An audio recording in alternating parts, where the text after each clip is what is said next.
Hey everyone, I'm Phil Albertelli, and this, of course, is The Week in Doubt, a podcast for atheists, agnostics, and whoever. Before we start, I'd like to address something I noticed with the feed. I don't know if it's just with Apple's podcast app or iTunes, but I've noticed that the episodes appear to be numbered according to how many are currently available in the feed. And this can be kind of confusing because the assigned numbers conflict with the numbers I give the episodes. And while I was researching the problem, I read something about Apple preferring that you don't number your episodes for some reason.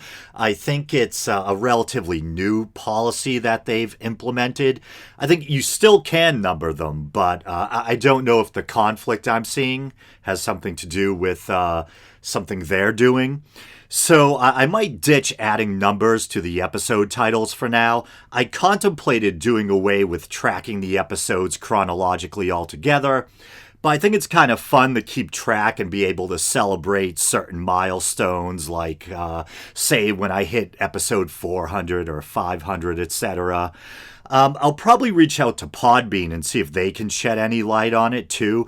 And speaking of Podbean, I don't know what's going on, but I've noticed a dip in my numbers over the last month or so. I don't know if they changed their algorithm or if people have just lost interest, or if it's something on Apple's end. But hey, tell your friends to check out the show. Okay, anyway. And if you were wondering, I believe this is episode 345. Anyway, onward. So, wow. I've been thinking a lot about animals recently. That probably sounds kind of like an odd non sequitur or whatever. But I have been. And I've actually been meaning to do a whole episode on animal welfare. I actually did one a long time ago. Early on into the history of the show, I did an episode I believe I entitled... did I just say entitled weird? Anyway, I believe I entitled... God Bless the Animals. And no, I wasn't religious back then. I was still a non-believer. But I think I talked about my own feelings about animals, animal welfare, and I even went into what perhaps the Bible suggests about how we should be treating animals. And if you're wondering what brought this on, well, I definitely consider myself an animal lover. I think there was a point for me, I talked about this on the show before, I think probably when I was in my late teens into my early 20s, around the same time I started getting the really bad headaches, and I was also kind of going through a lot, maybe mentally and emotionally. I was in kind of a dark or rough place. And I remember it's around the time, I was really closing the book on any kind of literal belief in Christianity. And I guess you could say I was kind of looking for something to fill the void. I was kind of a seeker. And maybe in a way I still am, And that's when I first started really exploring Eastern philosophy and spirituality, Buddhism, Hinduism, stuff like that. And maybe it had something to do with the reverence for life, all life, this general doctrine or attitude of compassion that you find in Buddhism that kind of helped me awaken more to the plight of animals, or helped me develop a deeper appreciation for animals, other life forms. And also, it was like I kind of noticed the family dog for the first time, I think. Or not for the first time, but like because even as a little kid, I think, I liked animals like most kids do. But I think there was something therapeutic for me in taking care of the family dog and things like that. And just around that time, I started to really develop a deeper appreciation for animals. And as much as I tend to criticize religion on this show, I do think, in fairness, that studying Eastern philosophy and religion did have a lot to do with this kind of new or deepening attitude of respect towards, life. And I'm not proud of it, but I went from being someone who maybe if I was bored and saw, like an anthill at my feet, might stamp on it or something. And really, that horrifies me now, not to sound melodramatic, thinking about that I could ever be like that. I went from that to being someone who would go out of their way, and I'm still this way, where if I see a caterpillar or some kind of insect, on a concrete pathway or somewhere where it might get trampled, I'll go out of my way to gently guide it onto a leaf and put it somewhere where it won't get hurt. You know what I mean? And so I think, studying Eastern religion, specifically Buddhism, had a lot to do with that. And I learned a lot in general from studying Buddhism that I've kind of incorporated into my core philosophy on life. Even though I might not believe in things like bodhisattvas or reincarnation or, different Buddha lands or whatever, literally, stuff like being aware of the transience of everything, learning to cultivate a sense of detachment, and learning to diminish the ego, to some degree. And for a lot of people, I think the word detachment has certain negative connotations, but Buddhist detachment, I think, is a very positive thing. And it doesn't mean that you don't care. Well, I don't want to get into a whole digression about egolessness, because if you want to get really zen about it, there should be no one who's actually being mindful of anything. Everything just is a kind of undifferentiated oneness. And that reminds me of the special or the little documentary episode on Schopenhauer I did, where we talked about his kind of affinity for Eastern religion and philosophy. But I think Buddhist detachment is positive in the sense that should be kind of infused with a spirit of compassion, if that makes sense. But man, am I digressing. How'd I get on this? Oh, yeah. So recently in the news, everyone's probably heard about those awful Australian bushfires.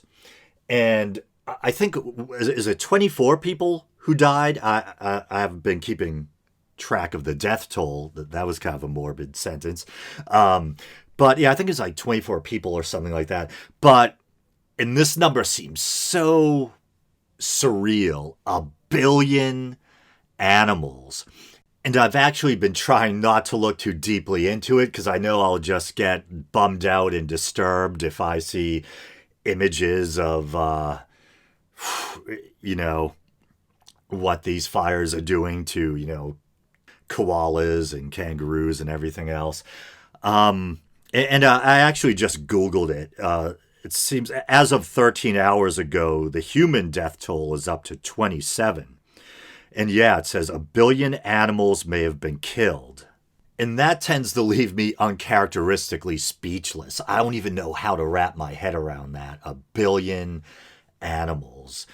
And what a hellish way to go, too. I imagine, dying in agony, either being burned alive or probably dying from smoke inhalation or whatever, but just absolutely awful. And before I forget, while I'm still on this topic, I saw a couple of comments I liked from a couple of friends and listeners to a link I posted on the Week in Doubt Facebook page. It was a link to, I'm trying to think if it was a Pathos article or not, but it was about a Mormon group that was claiming responsibility for the rains that were, coming down on these fires. They were claiming that their prayers were responsible for the rains. And friend and listener Russ Ray said, "Don't you just love when your God devastates the planet, but then backslides and does a nice thing because he loves you again?" And then I used to mention Russ on the show all the time, so I don't think he has a problem with me using his name. Leanne Backstrom, I don't know if she minds me using her name. I don't even know if she's still keeping up with every episode or not, but we still interact on the Week in Doubt Facebook page. And apologies ahead of time, Leanne, if you didn't want me to mention your name. But she's in Australia, and she says, and they're doing a shit job. There's still a ton of out of control fires. So yeah, I mean, if these measly rains that really haven't done jack to stop these horrific fires are all your God can muster up, or his reward for your prayer, then not too impressive. And I'm actually debating with myself now whether I want to go in the direction I had planned, where I cover some different news stories, or if I want to make this the animal episode. I don't know. Maybe I'll quickly go through the other news stories. So this past week marked the 5th anniversary. That sounds kind of weird. Definitely a dark anniversary of the Charlie Hebdo massacre.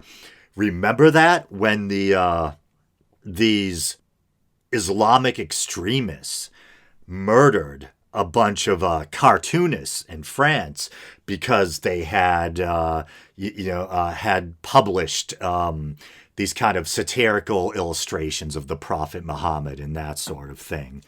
And maybe I'll read a little bit from this BBC article, and it's dated January 7th. Charlie Hebdo, France marks 5 years since Paris massacre. France is marking the 5th anniversary of a deadly attack on the satirical magazine Charlie Hebdo, with street ceremonies and social media tributes. The hashtag Je suis Charlie, I probably totally butchered that. That's one of the few French phrases I'm actually familiar with. Je suis, I am Charlie. If there's any French listeners, listening, pardon my barbaric pronunciations. And remember, wow, this is a crazy digression, but I read my Ancestry.com results on the show not that long ago, and I always thought I was predominantly Italian and Irish. And according to the results, I was almost 40% French, which kind of made sense because a large part of my Italian ancestry comes from northern Italy, up by the Alps. But they revised my results, which I guess they do, and I couldn't believe how drastic the change was. They brought the French down to about 10%, and it actually said I'm 33% Scottish and Irish, and then 33% Italian, and then another big chunk was English and Welsh. But anyway, maybe I'll blame the small proportion of my French ancestry for being responsible for my inability to properly pronunciate French. Anyway, but the hashtag Je suis Charlie, or is it Charlie? I don't know, was trending as thousands posted messages honoring the victims. On the 7th of January 2015, militant Islamists shot dead 11 people in the magazine's Paris office before murdering a policeman outside. I remember that was extremely disturbing because I think there was actually footage of one of the terrorists on their way back to the getaway vehicle, I think, stopping to shoot. I think he may have already been wounded. A police officer who was basically just crawling on the ground, prone and helpless, shooting the guy dead execution style. Really disturbing. And then I think shortly after that, there was an attack on, wasn't it a Jewish delicatessen or grocery store or something like that? As they said, there was this wave of jihadist attacks. And wow, this is taking me back to what seems like another time, like a different epoch or whatever in the history of the show. Remember when Islamic terrorism was just constantly in the news and we were constantly hearing about different attacks and stuff? And that was a big topic for, atheist content creators, and people were, there was the split in the community even then, where some people were claiming that, oh, you're Islamophobic if you harp on this stuff, and there's arguments and fights over that or whatever. And it was kind of an early example of that divide in the so-called atheist community, where you have the PC people on the one side and the anti-PC people on the other side or whatever. And I remember, wow, yeah, this was kind of like a pivotal time. And this takes me back to the moment when Dave Rubin, Jimmy Dore, and Ben Mankiewicz were kind of clashing over Charlie Hebdo. And to be fair, I believe Jimmy and Dave Rubin were basically on the same side of the argument, I think. And I had always kind of liked Ben Mankiewicz. I thought he was a good guy. I kind of liked his sense of humor. And I've mentioned ad nauseum on the show how one of the first podcasts I ever downloaded, was the Young Turks. And I used to watch them all the time, used to listen to the audio-only podcast all the time. And this was around the time where I kind of became somewhat disillusioned with them. And an example of what caused that was kind of this clash between Ben Mankiewicz and Dave Rubin, especially. And Dave Rubin, and I'll just say, like, Dave Rubin, I don't even know what to say. I sympathized with Dave Rubin when all this went down, when he left the Young Turks. But I did not predict him leaning as heavily to the right, as he has. So I pretty much... I've had enough of the whole intellectual dark web thing and all that stuff. So I kind of, I have started listening to the Young Turks again and watching them on YouTube here and there. But I kind of try to implement or maintain a kind of healthy skepticism or objectivity when I'm watching or listening to them. Ideologically, I align with them on most things. But still, I try to be wary of, a kind of echo chamber effect or anything like that.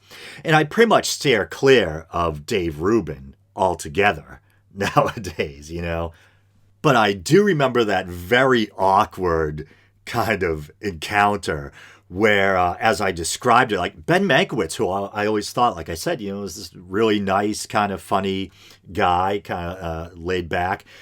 Maybe neurotic a bit, which I can relate to.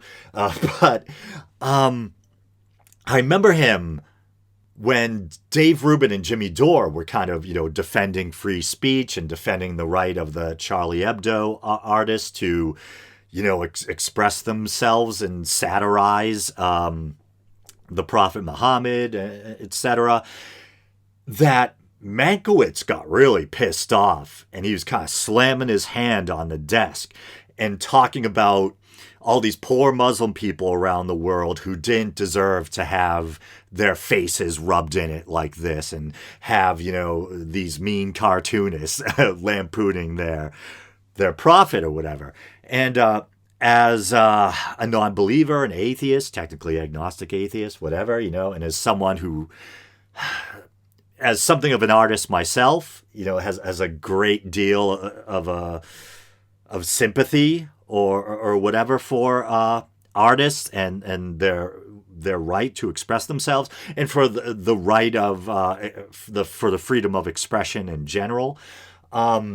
I completely sided and still do with the Charlie Hebdo artists, and if anything, you could possibly say that in a way, Ben Mankiewicz was kind of infantilizing Muslims around the world. Like, he had to stick up for all the Muslims of the world because these mean cartoonists were, lampooning their prophet.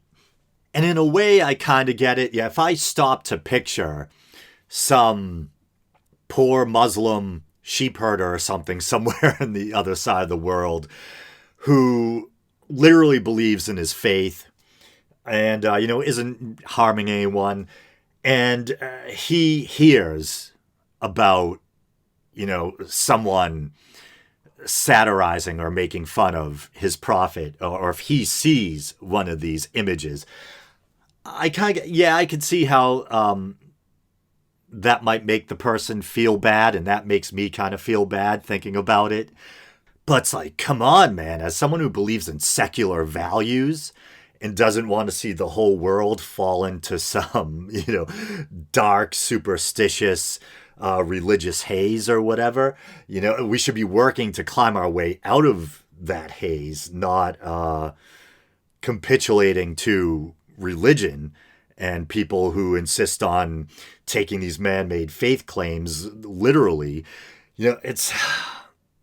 We should be fighting for the right to be able to call bullshit on religion and to be able to criticize religion the way we criticize any other belief system or opinion or what have you. I mean, save your vilifying for the people who literally murdered a bunch of artists for some cartoons. Not the artists themselves. These poor dead people. And in fairness to Ben Mankiewicz, I don't think he was suggesting that they shouldn't have, the right or shouldn't be able to create or publish these kind of controversial or inflammatory political cartoons. But he just thought it was mean and hurtful or whatever. Me personally, I'm like, satirize religion till the cows come home, It's up to other people to develop a thicker skin and realize that not everyone shares your same belief. And everyone has the right to be offended, but you don't have the right to storm your way into a newspaper office and butcher a bunch of unarmed cartoonists. It's insanity. And this will actually allow me to kind of segue nicely into the next topic. Because I was going to say how it kind of sucks how everything has to be made into a political football. And this leads me into Ricky Gervais and his Golden Globes. Was it the Golden Globes? Yeah, the Golden Globes monologue he did. It was just crazy what a political football that was turned into online. I'm like, do we have to fight about everything, man? To me, as a non-believer, well, I like Ricky Gervais. I think he's a good comedian. I like people who have, an inappropriate sense of humor. And I've always liked him. And I mean, I liked him all the better when I found out he was also, a fellow non-believer, an atheist, whatever. And it was pretty cool. I remember, I think he sat down with Dawkins and did this. They had this conversation that was interesting. And that was kind of a weird, comic book crossover. Getting to see Dawkins and Ricky Gervais have a conversation. But I guess, I do have a Twitter account for the show. But I don't spend a lot of time on Twitter. I will use it to, announce the release of, the latest episode or something like that. Or if someone reaches out to me on Twitter, I will reply to them. Sometimes I'll tweet the link to an interesting article or something. But I know a lot of people, Twitter kind of brings out the worst in them. Brings out their inner troll. There's a whole lot of feuding and fighting that takes place on Twitter, and I don't really get into that, And I guess Ricky Gervais does, and I guess for some he's become kind of a standard bearer for the anti-PC types, And I do get why some people are offended by some of the things he's said recently. I think both he and Dave Chappelle have, made kind of politically incorrect trans jokes and things like that. And I can't remember if I discussed Dave Chappelle's stand-up special on the show, his last special. Because I did watch it, and I got why people were offended by, the trans bit he did or whatever. I mean, and to be honest, I think I probably did laugh at that part, not because I agree with his view, but just because of his delivery and how outlandish the scenario was. Basically, what he did was, he compared being trans to being a black man trapped, claiming to be a black man trapped in a Chinese man's body. And his delivery is just, so over the top and irreverent. Yeah, the delivery kind of makes you laugh. But no, I do not believe that those are the. I think I may have talked about this on the show. I do not believe that those two things are analogous or comparable. I think, and that's kind of what's the other thing the kind of anti-PC people like to say. They make the attack helicopter joke. What can people just identify as anything they want? I identify as an attack helicopter. I believe just like although there can be cultural factors, I tend to believe that sexual orientation is probably biological to a certain degree. And I think being trans probably is too. I think we know what is it in the in utero, in the womb, we all start out as kind of basically female or neutral kind of, right? And it's both our genes, our chromosomes, are we XX or XY, and the exposure to certain sex hormones that determine whether we're male or female. And so there's all sorts of variations that occur. You can have someone who biologically looks like a woman on the outside, but there's a chromosomal difference and they lack ovaries, etc. I think it's very well possible that you can have essentially a male brain inside a female body or a female brain inside a male body. So I think there most likely is a biological component. And even if there wasn't, even if it was just a matter of choice, to me, it's like, do you, man, or woman, or whoa, man, identify with whatever gender you feel compelled to identify with, and more power to you. And I don't think people should be, ridiculed or mocked for that. But all the more so if it is biological, because can you imagine how rough it must be just, going through life feeling like you're in the wrong body or that your biological sex doesn't match how you self-identify. And on top of it, you have to deal with ridicule and the rest of it. Now, I'm not so politically correct that, I'm going to throw Dave Chappelle and Ricky Gervais under the bus. I still love both of them as comedians and I love inappropriate humor, but I get why some people might be offended by, certain jokes or whatever. But like I was saying with Charlie Hebdo, people should have the right to offend and people should also have the right to be offended.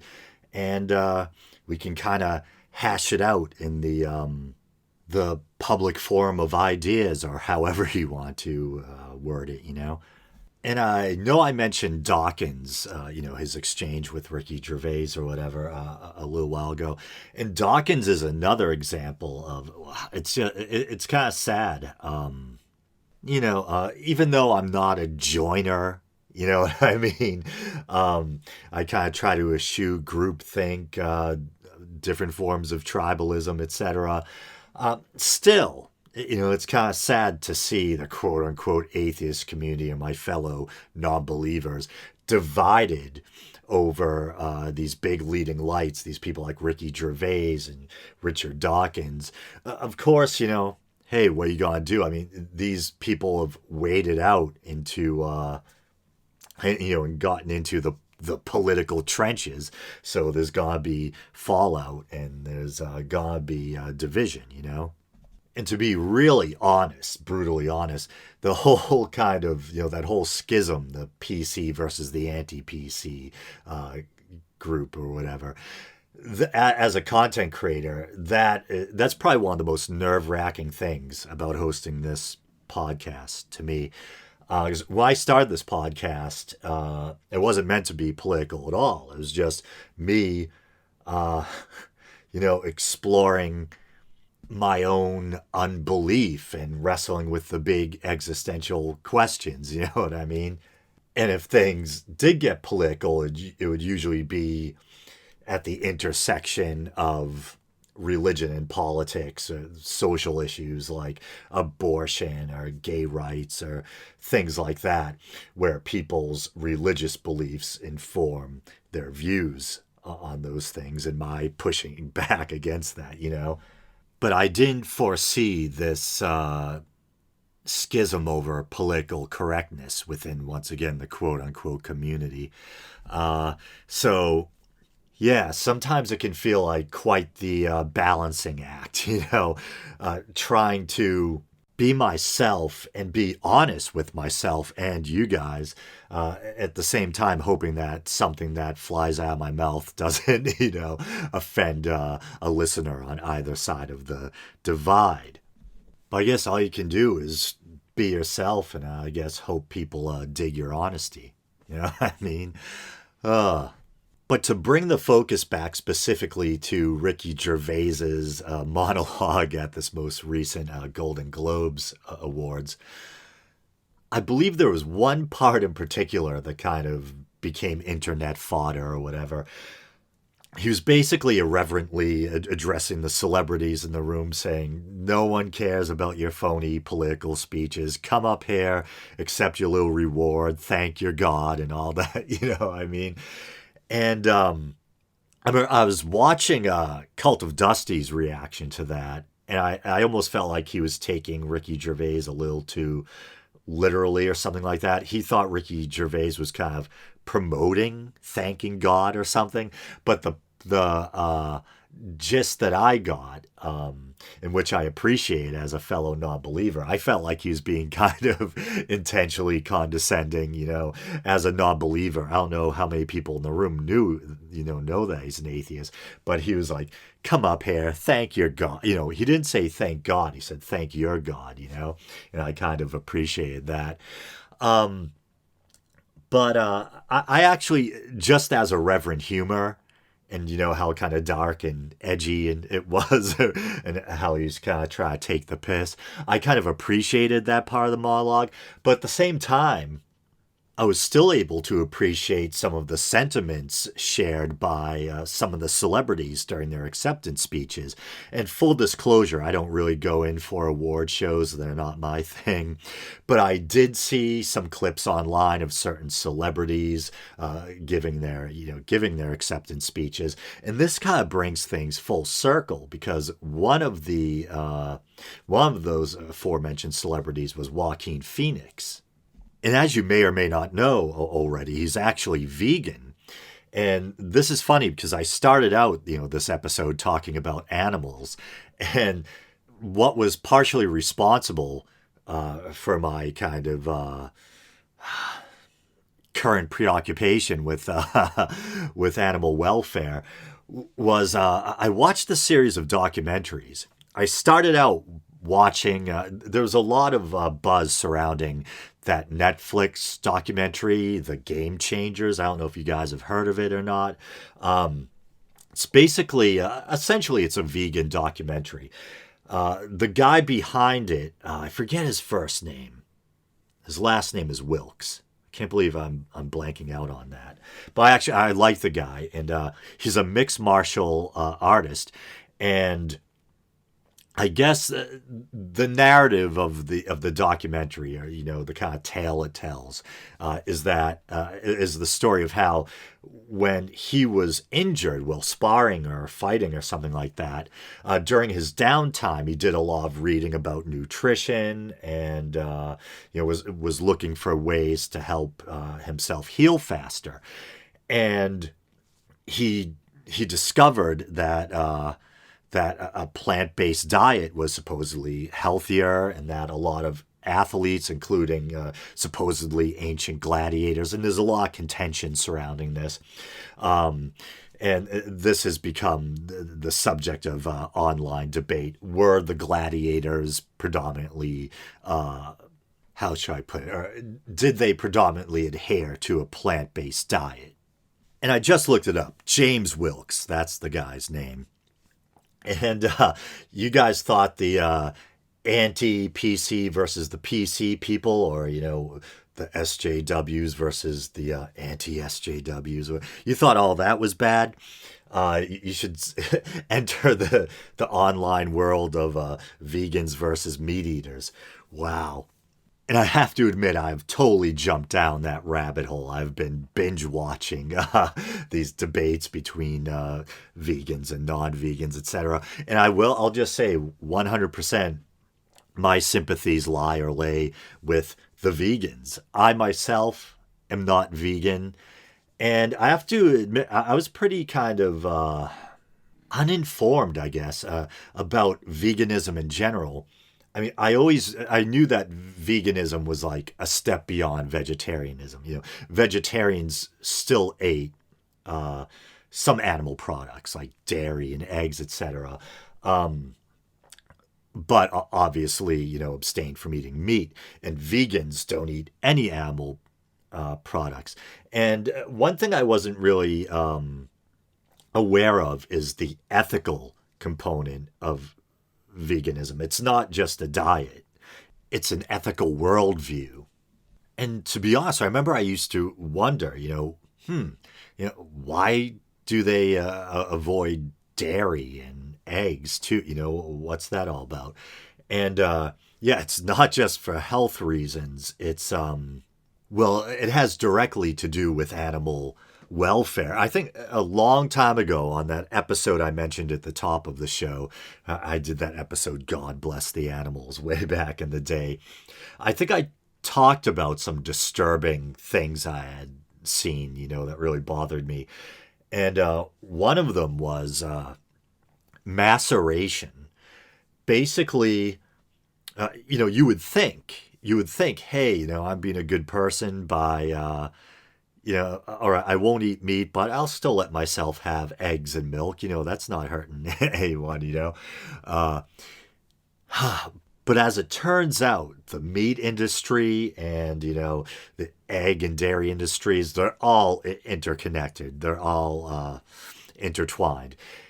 And male animals, especially, do not fare very well because in those businesses, it's the female animals that really earn you your money. The milk producing cows, the egg laying hens. They only need enough males, for breeding. Beyond that, it's just, a surplus of unnecessary animals or whatever. And so, yeah, I talked about this way back in that episode that, what's cuter than a baby chick? We all love those little fuzzy yellow guys, And I can remember being a kid, at Easter time. My mother used to talk about how back in her day, at Easter, parents would actually give their children little chicks. And I used to want a pet, a little fuzzy chick. Never got one, which is probably for the best. But I do have an older brother who actually had a pet chicken at one point, when we were young. But anyway, I digress. The fluffy little chicks, they do what's called sexing the chick or whatever. It sounds kind of provocative, but I remember, what's his name from Dirty Jobs? Mike Rowe. Yeah, Mike Rowe. He did an episode where they showed that. And they showed like someone like, almost like a deck of cards, someone just quickly shuffling through a bunch of baby chicks, like putting them in different bins or whatever. The female chicks are kept because they're going to lay eggs. And the male, like I said, they only need a small number of males for breeding. So most of the male chicks are subjected to a process they call maceration. Basically thrown into some crazy like wood chipper kind of thing, like some nightmare device with spinning blades. And they're basically literally just shredded alive, killed instantly, at least hope for their sake it's instantaneous. And I watched The Game Changers, and that led me into watching other documentaries. And one of the documentaries I watched showed maceration as well. Showed all these fluffy little cute baby chicks just being tossed, nonchalantly into this machine that just, shreds them to nothing. It's just blood and feathers or whatever, And yeah, so even if you think you're being ethical by only eating eggs and not meat, you still got the blood of baby chicks on your hands, I guess. It's awful. And then something similar in the case of cows. They only need so many male cows. The female cows are all artificially inseminated. It's not like they need a lot of male cows around. So soon after birth, they usually take the male cow. Male cow. Yeah. Well, the plural is cattle, right? It's cow is by definition female. The females are cows. I think they call the male babies. I think they're called bobby calves or bobby calves, something like that. And this is just really sad. So usually, naturally, the baby would hang around and its mother would nurse it. It'd be drinking its mother's milk. But they want the milk for the humans, not the babies, who it's by nature meant for. So the babies are taken away. The calves are taken away from their mother soon after birth. And there's this heartbreaking footage of a mother cow trotting desperately after a truck that's pulling away with the babies in the back of it. So they actually, yeah. So you're disrupting the natural order. You're taking the baby away, and the mother knows. I believe they were saying that the mother can identify the sound of their own calf, and just the sight of that mother cow running after a truck full of babies or whatever, knowing that hers was on there, and then the male cows they become veal, or they get to grow up a little, and then ultimately it's to the slaughterhouse you go. And the female cows, we probably all have this idyllic image of a farmer sitting on a wooden stool, gently milking a cow. But it looks more like something from the Matrix, like all the on these factory farms, the cows are all hooked up to these machines in these little compartments side by side, almost like metal racks full of cows side by side, getting constantly milked. And when they're too old to be really viable for continued milk production, off to the slaughterhouse you go with them too. So it's like milk and eggs, you still got blood on your hands. It's like, oh man. And there were, myriad other horrors I saw in those documentaries, some far more worse and gruesome. But you're probably not looking forward to me covering that, but I'll probably save all that for when I do that specific episode. Because I think I've heard Sam Harris say that, I still eat some meat, but I'm trying to make some changes. And as I said, my sympathies lay with the vegans. It sounds like I'm talking about Alien. I was going to talk about a Japanese cartoon I used to watch as a kid, and there were bad guys called the Vegan Empire or something like that, or vegans. But I'm down with the vegans. I myself am not vegan yet. Will I become vegan someday? I don't know. But I think morally, it's really hard to defend meat, eating meat. I don't want to get into it now, but morally, it's hard to defend. What's the best explanation you can come up with that? Hey, it tastes good. Nature wants us. It's the food chain. We're supposed to do it. Or that, oh no, we need it to survive. I don't think you don't need to eat meat to survive unless there's some disorder or something that I'm not aware of. Even B12. I don't want to get into the whole B12 debate, but I think it's hard to defend it morally, And actually, like a long time ago, I saw undercover footage, of how pigs are treated on factory farms, and I actually gave up pork after that.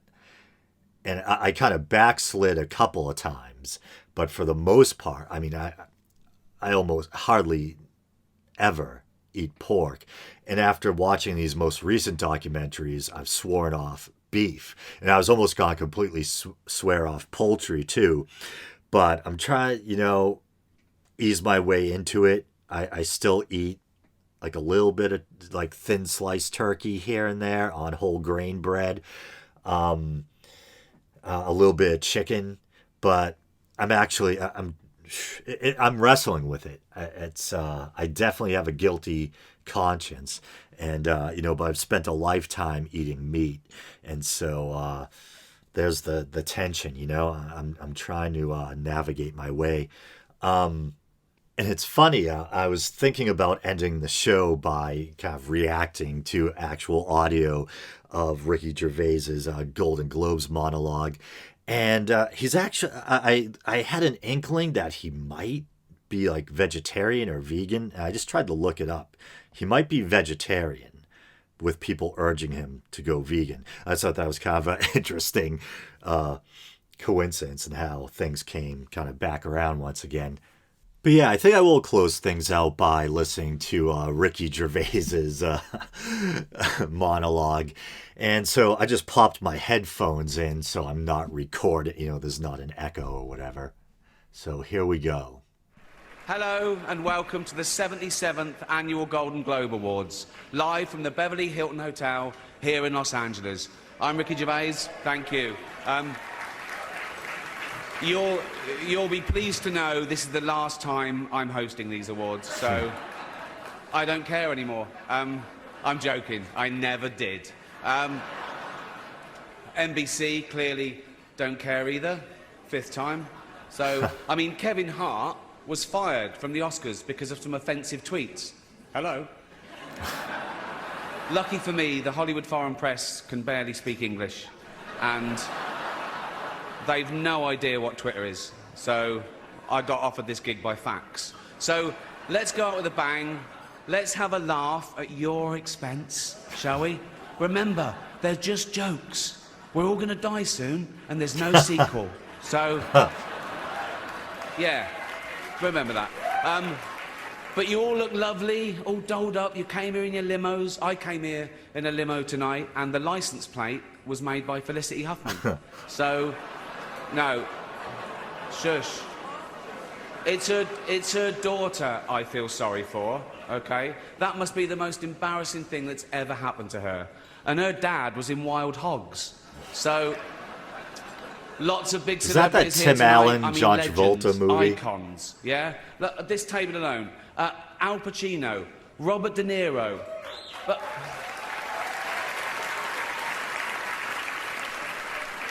Baby Yoda. Oh, that's Joe Pesci, sorry. I love you, man. Don't have me whacked. But tonight isn't just about the people in front of the camera. In this room are some of the most important TV and film executives in the world. People from every background, but they all have one thing in common. They're all terrified of Ronan Farrow. He's coming for you. He's coming for you. Look, talking of all you perverts, it was a big year. It was a big year for paedophile movies. Surviving R. Kelly, Leaving Neverland, Two Popes. Shut up. Shut up. I don't care. I don't care. Many talented people of colour were snubbed in major categories. Unfortunately, there's nothing we can do about that. The Hollywood foreign press are all very, very racist. So, 5th time. So, we were going to do an in memoriam this year, but when I saw the list of people that had died, it wasn't diverse enough. It just, no. It was mostly white people, and I thought, nah, not on my watch. So, maybe next year. Let's see what happens. No one cares about movies anymore. No one goes to the cinema. No one really watches network TV. Everyone's watching Netflix. This show should just be me coming out going, well done, Netflix, you win everything. Good night. But no, we got to drag it out for 3 hours. You could binge watch the entire first season of Afterlife instead of watching this show. That's a show about a man who wants to kill himself because his wife dies of cancer, and it's still more fun than this, okay? Spoiler alert, season 2 is on the way, so in the end, he obviously didn't kill himself, just like Jeffrey Epstein. Damn. Shut up. I know he's your friend, but I don't care. You had to make your own way here in your own plane, didn't you? Right. But seriously, most films are awful, lazy, remakes, sequels. I've heard a rumour that there might be a sequel to Sophie's Choice. I mean, that'd just be Meryl Streep going, well, it's got to be this one then.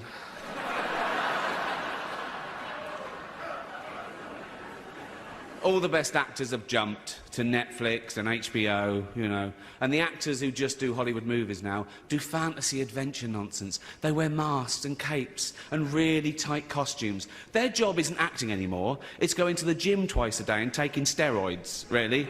Have we got an award for most ripped junkie? No. No point. We know he'd win that. Martin Scorsese, the greatest living director, made the news for his controversial comments about the Marvel franchise. He said they're not real cinema and they remind him of theme parks. I agree. Although I don't know what he's doing hanging around theme parks. He's not big enough to go on the rides, is he? It's tiny. Right. The Irishman was amazing. It was amazing. Look, it was. It was great. It was bizarre. Long, but amazing. The CGI de-aging crap. Once Upon a Time in Hollywood, nearly 3 hours long. Leonardo DiCaprio attended the premiere, and by the end, his date was too old for him. So...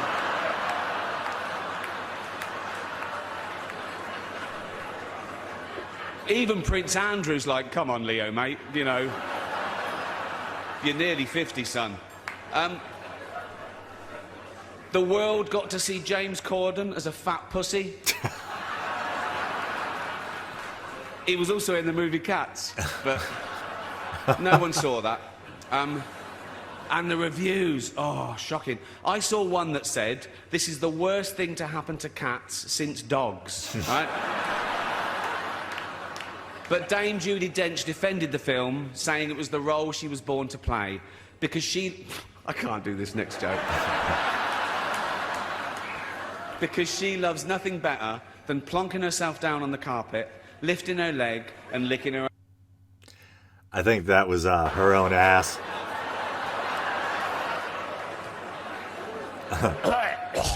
Furball. She's old school. It's the last time, who cares?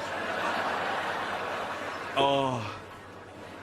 Apple roared into the TV game with a morning show. Oh, here we go. A superb drama, yeah. This is brutal. A superb drama about the importance of dignity and doing the right thing, made by a company that runs sweatshops in China. So, Tim Cook was right in the audience. You work for, I mean, unbelievable. Apple, Amazon, Disney.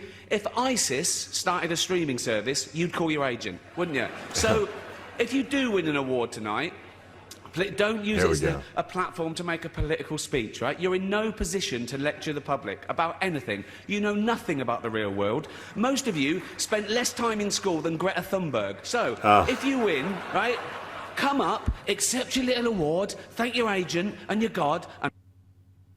I don't know what was that. So... It's already 3 hours long. Right, let's do the first award. The first award. The first award is for Best Actor in a Television Series, Musical or Comedy. To present the award are a couple of actors off the telly, what can I say? Jennifer Aniston and Reese Witherspoon. Okay. So there it was, you know, it's what to make of it is up to you. Obviously, I enjoyed certain moments there. Okay, so Thank you, everyone, for listening. As always, you guys know the drill. You can like the Facebook page. You can follow the show on Twitter. Yeah, I already explained how I don't do too much on there, but I'm there a little.